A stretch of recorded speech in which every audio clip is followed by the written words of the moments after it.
To Jeannie McLennan, a newcomer to our shores from Scotland, New York is a city of ever-increasing magic.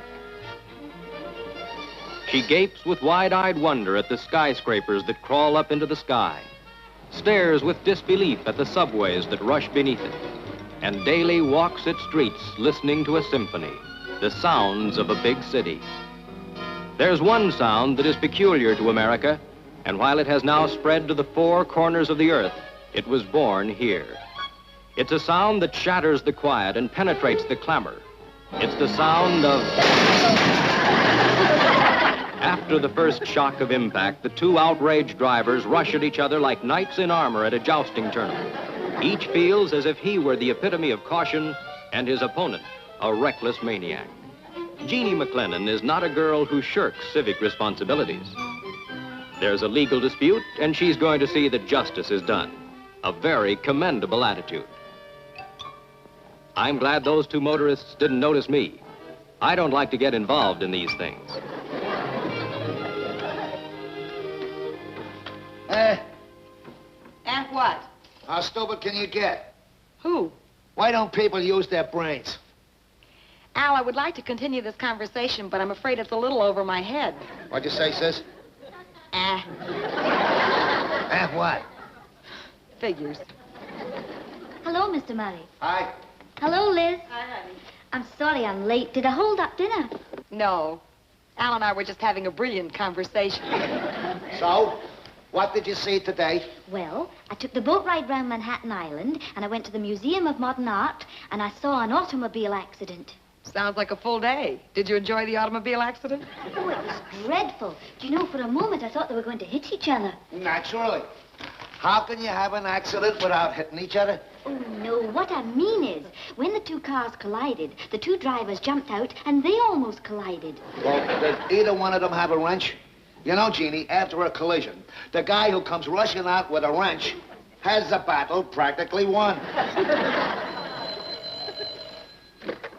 Hello? Who?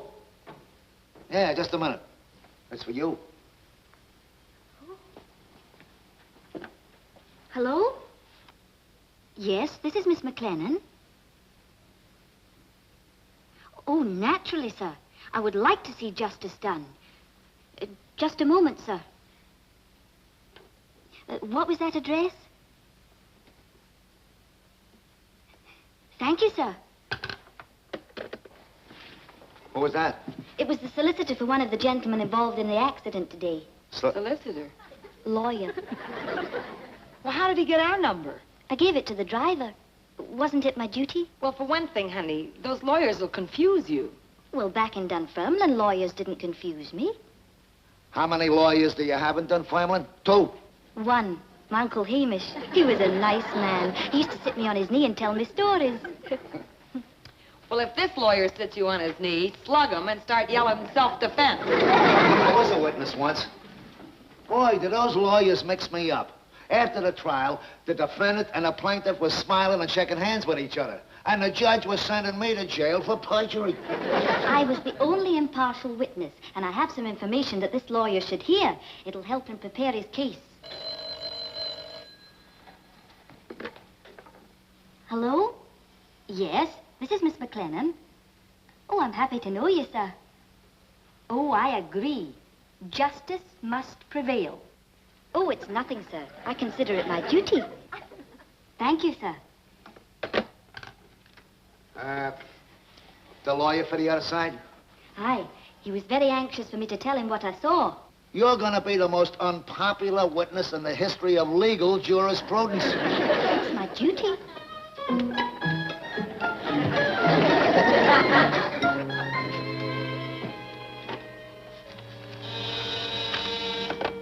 Yes. Oh, please ask her to come in.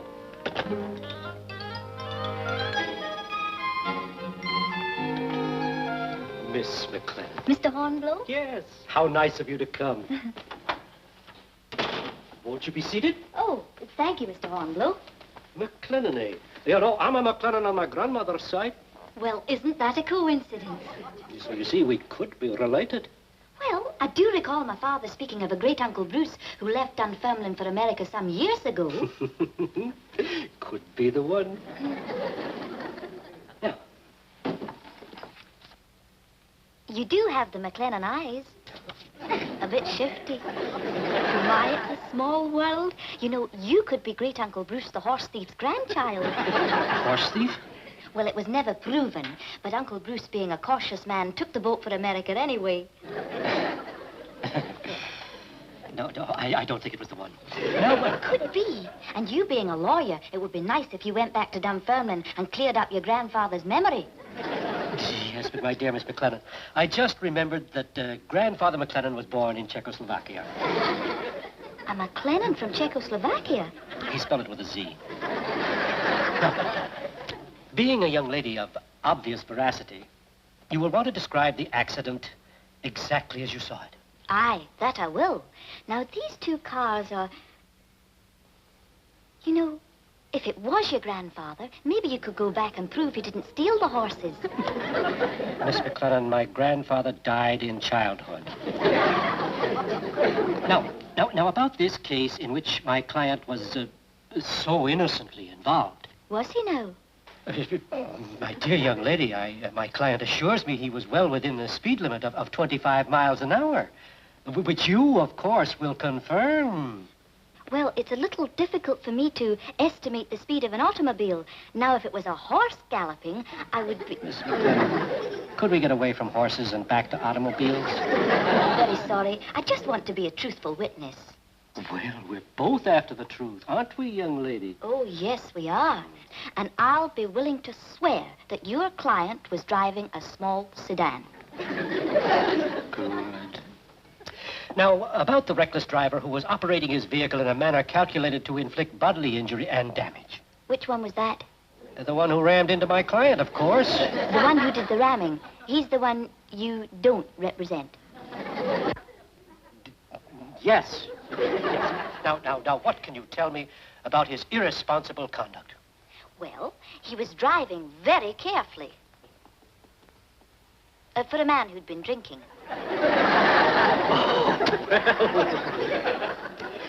This is very conclusive evidence. Are you sure? Oh, yes. I'm very familiar with the smell of spirits. My dear old Uncle Hamish used to drink. Then you will... You see, he only drank because his wife wouldn't allow him to smoke in the house. Yes. Well, then you'll be willing to testify in open court that he was under the influence of whiskey. Oh, no. Uncle Hamish never let whiskey influence him. He just liked it. You see, Aunt Mary was a very stern woman. Yes, I know.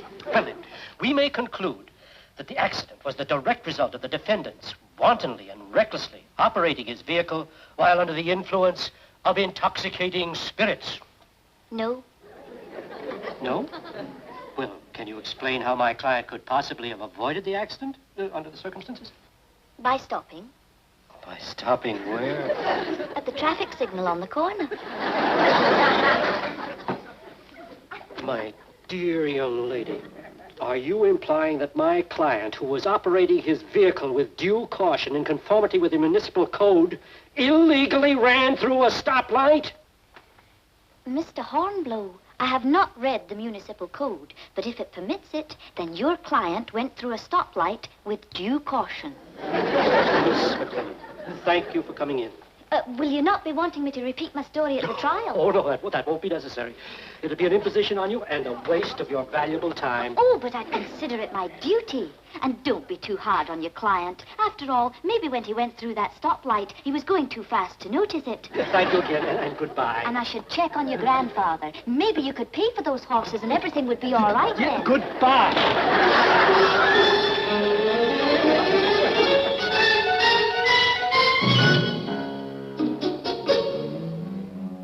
Mr. Snowden? Yes, and you must be Miss McLennan, our star witness. I want to thank you very much for coming on behalf of my client and justice. Well, I'm not so sure you should thank me. Of course, my dear child. It's a civic-minded deed, and I am sure you will be of immeasurable aid to my client. If my testimony will help your client win the hearing, then I consider it my duty. A very commendable attitude.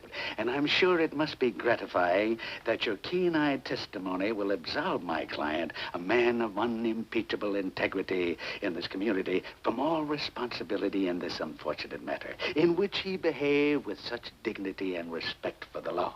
Oh, I'm so pleased to hear you speak that way of your client. You know, there were some people who didn't approve of Uncle Hamish.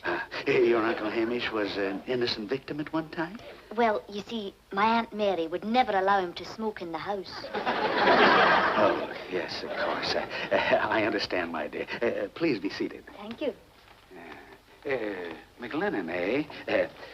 By a strange coincidence, I had an aunt who was a McLennan. Well, I do recall an Aunt Beatrice who left Dunfermline for America some years ago. Could be the very one, couldn't it? A very unfortunate thing. But do you know, to this day, there are still some people who say she had every right to shoot the bartender. Yes, well, circumstantial evidence is often very misleading. Well, it wasn't exactly circumstantial. You see, she was found standing over him with the gun still smoking. Well, it couldn't be the same one because my Aunt Beatrice was born in Sweden. Well, the McLennans do move around a bit. Miss McLennan, you were the only witness to this matter, and we wish you to be perfectly impartial. Aye? In your own words, will you tell me what you observed the driver of the small sedan do? Well, I observed the driver of the small sedan fail to stop at a red light, which clearly meant stop. Now, this is a machine which records voices and plays them back. Now, will you repeat that statement so that I'll have it available to play in court? It's my duty. Quiet. Now, Miss McLennan, I understand you witnessed the accident. In your own words, will you tell me what you observed the driver of the small sedan do? I observed the driver of the small sedan fail to stop for a red light, which clearly meant stop.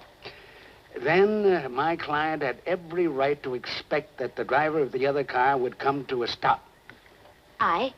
Then, because of this violation, my client found it impossible to stop in time to avoid the accident. Thank you, Miss McLennan.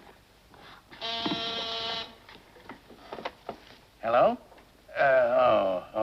Thank you. I'll be right out. Miss McLennan, I have to see a client on the outer office now. If you'll wait a few minutes, I'll come back to thank you.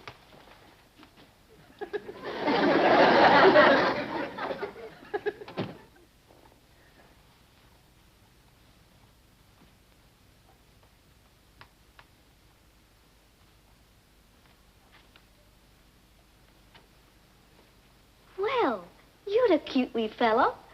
But you look as if you've had one too many, like my Uncle Hamish.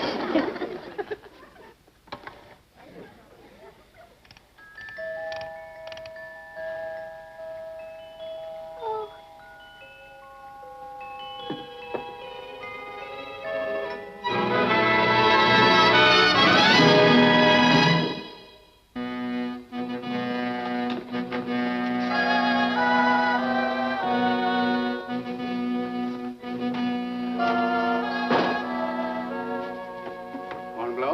Snowden, my client is a reasonable man. Why don't you plead guilty and we'll recommend minimum damages? I was just about to suggest that your client plead guilty, and we would extend the same generosity. Oh, come now, Hornblow. You must be well aware of the fact that your client's traffic record cannot stand the close scrutiny of a trial. We concede nothing. Your client's record is not lily pure, as you yourself must know. Well, in that case, we'll proceed to the full extent of the law. We are prepared. By the way, how's Hazel? Fine. How's Gladys? Oh, fair. The usual headaches. Traffic Court, Section 4 in session. Judge Larkin presiding. Burton versus Fisher.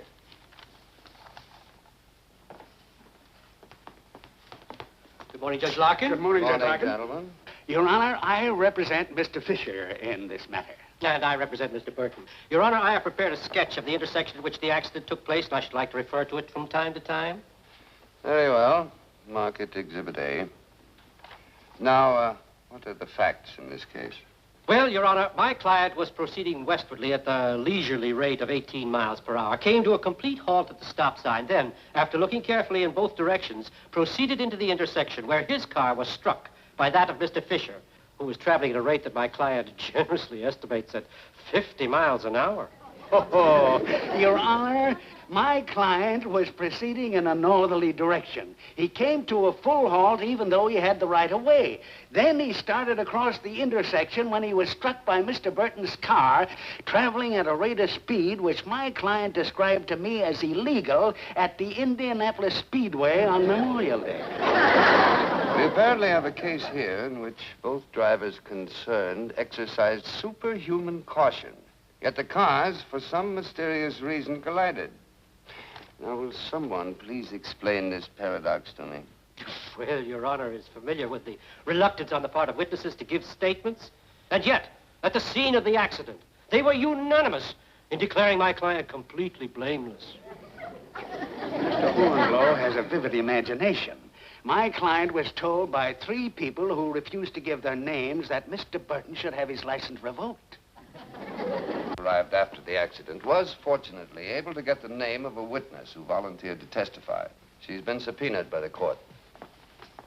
Good morning, Your Lordship. Judge. Miss McLennan, that subpoena says 10 o'clock. Promptness is a requisite in this court. It was my fault, Your Honor. I tried to get her here on time, but I got detained. In what manner? He got a ticket for speeding. She always tells the truth, Judge. She just got here from Scotland. I shall try to take into consideration her unfamiliarity with our customs. I'm willing to move for a dismissal. My client's insured. Not a chance, old boy. I've got this case sewed up.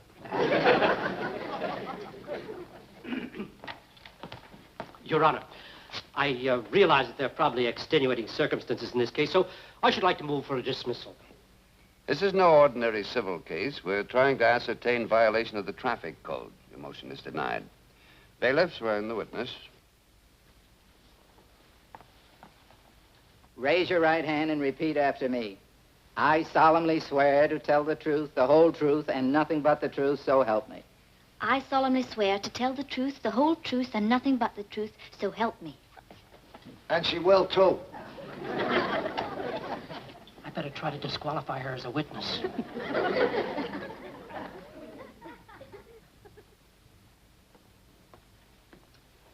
Miss McLennan, you say you were at the scene of the accident. Aye, that I was, Mr. Hornblow. You know, counsel? Oh, yes, Your Honor. If his grandfather's the one who stole the horses, we're relatives. Well, Your Honor, I did have Miss McLennan come to my office for some preliminary questions. Are you trying to conceal from the court and opposing counsel the fact that there is a witness to this accident? Your Honor, I do not wish to capitalize on Mr. Hornblow's oversight. That's very lenient of you, Mr. Snowden. Mr. Snowden was very courteous to me when I was in his office. Is Mr. Snowden, by any chance, also related to you? Only if his Aunt Beatrice is the one that shot the bartender. This is going to be a very interesting case. Let's proceed. Now then, Miss McLennan, I refer you to this sketch of the scene of the accident. You're a fine artist. Thank you. Now, exactly where were you standing in relation to my client's car when the collision occurred? Just point to it. Right here. Back of the lamppost? That's correct. Well, my dear Miss McLennan, back of a lamppost is hardly a vantage point for an unobstructed view. Young lady, what were you doing behind that lamppost? Well, I saw this car coming down the street like a frightened jackrabbit, so I just jumped there. Very wise move, Then, Miss McLennan, you're saying the car was speeding? Aye. Now, the other car... I didn't ask, Miss McLennan. Miss McLennan, how fast was the other car going? 20 miles per hour? 30? 50? Well, I'd say about, 20 and 20. 20 and 20? Oh, you mean 40. Miss McLennan, what do you mean by 20 and 20? Well, Your Honor, he was going 20 forward and 20 from side to side. This 20 miles per hour from side to side, to what do you attribute that? Well, I don't like to be the one to cast the first stone. Maybe his wife wouldn't allow him to smoke in the house. Mrs. McLennan, isn't it a fact that you testified in my office that my opponent's client had been drinking? Aye. My Uncle Hamish always said I had a sensitive nose. I could always tell when he'd had a wee nip. Your Honor, I would like the court to hear a statement Miss McLennan made to me in my office. It's recorded. Permission granted. Now, Miss McLennan, I understand you witnessed this accident.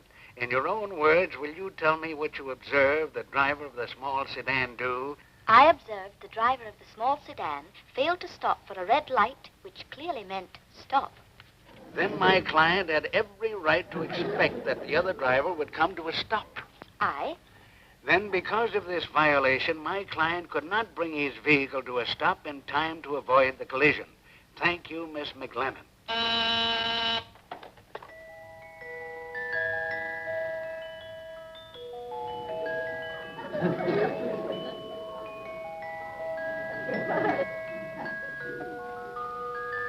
What's that? I don't know, Your Honor. It's not part of the testimony. I'll turn it off.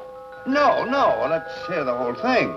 This is a very pleasant relief from the constant chatter I generally hear in this courtroom. I can explain, Your Honor. You see, there was a wee music box on Mr. Snowden's desk, and I made it play.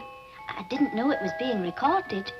I started to sing, and... Just a wee Doc and Doris, just a wee drap, that's all. Just a wee Doc and Doris, afore we gang a war. There's a wee wifey waiting in a wee button bend. If you can say it's a braw brick moonlit nicht, then you're all richt, you can.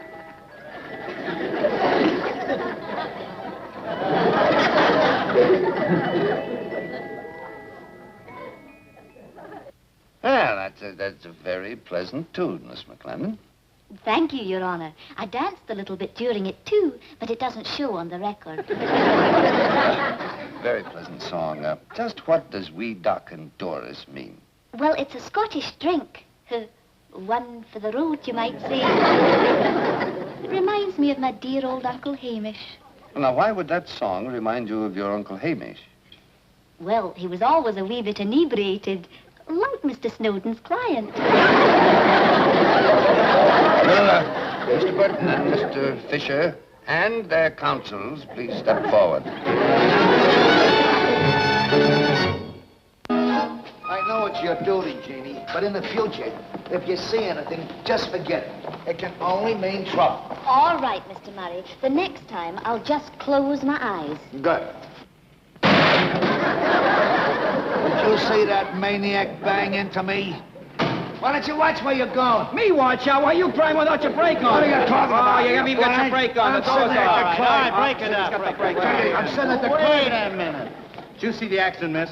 No, officer, I didn't. Let me see your driver's license. Jeannie, you saw that fella bang into me. No, I didn't. I shut my eyes.